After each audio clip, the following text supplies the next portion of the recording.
ஆனால் இந்த தனித்தனி பிரச்சனைகளை நாங்கள் தொகுத்து பார்த்தால் அந்த இன பிரச்சனையுடைய உண்மையான வடிவத்தை நாங்கள் விளங்கிக் கொள்ளக்கூடியதாக இருக்கிறோம். ஒரு இனம் தனக்கென்ற ஒரு நிலப்பரப்பை கொண்டிருக்கின்ற பொழுது, தனக்கென்ற ஒரு மொழி இருக்கின்ற பொழுது, தனக்கென்ற ஒரு கலாச்சாரம் இருக்கின்ற பொழுது, அந்த இனம் தன்னுடைய வாழ்க்கையை தக்க வைக்கக்கூடிய வகையிலே ஒரு தனித்துவமான பொருளாதாரத்தை வைத்திருக்கின்ற பொழுது அந்த இனத்துக்கு சர்வதேச சட்டத்தின்படி ஒரு தேசம் என்ற அங்கீகாரம் கிடைக்கின்றது. நிலப்பரப்பு மிக முக்கியம், மொழி, கலாச்சாரம், பொருளாதாரம், இந்த 4 அம்சங்கள் சேருகின்ற பொழுது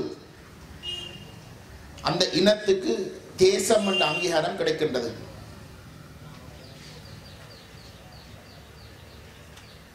தேசம் என்ற அங்கீகாரம் கிடைக்கின்ற ஒரு இனத்துக்கு அதே சர்வதேச சட்டத்தின் பிரகாரம் சுயநிர்ணய உரிமைக்கு அவர்கள் உரித்தானவர்களாக இருக்கின்றார்கள். சுயநிர்ணய உரிமைக்கு உரித்தானவர்களுக்கு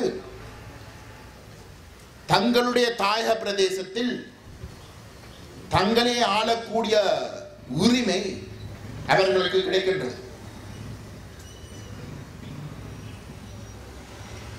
இன்றைக்கு தமிழர் தாயக பிரதேசத்தில் தமிழ் மக்கள் முன்வைக்கின்ற குற்றச்சாட்டுகள், ஸ்ரீலங்கா அரசாங்கத்துக்கு எதிராக முன்வைக்கின்ற குற்றச்சாட்டுகள்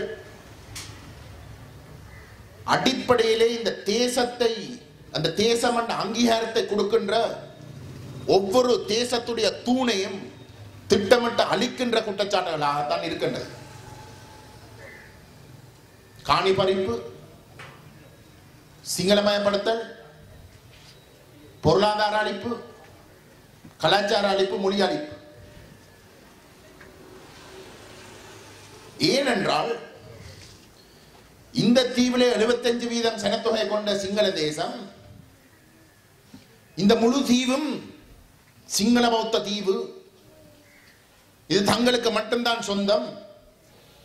ஆகவே வேற எந்த ஒரு இனமும் இந்த தீவில இருக்கக்கூடிய எந்த ஒரு பகுதியையும் சொந்தம் கொண்டாட முடியாத நிலைக்கு மாற்ற வேணும் என்ற அடிப்படையிலே அவர்கள் காலம் காலமாக செயல்பட்டு கொண்டு வருகின்றனர்.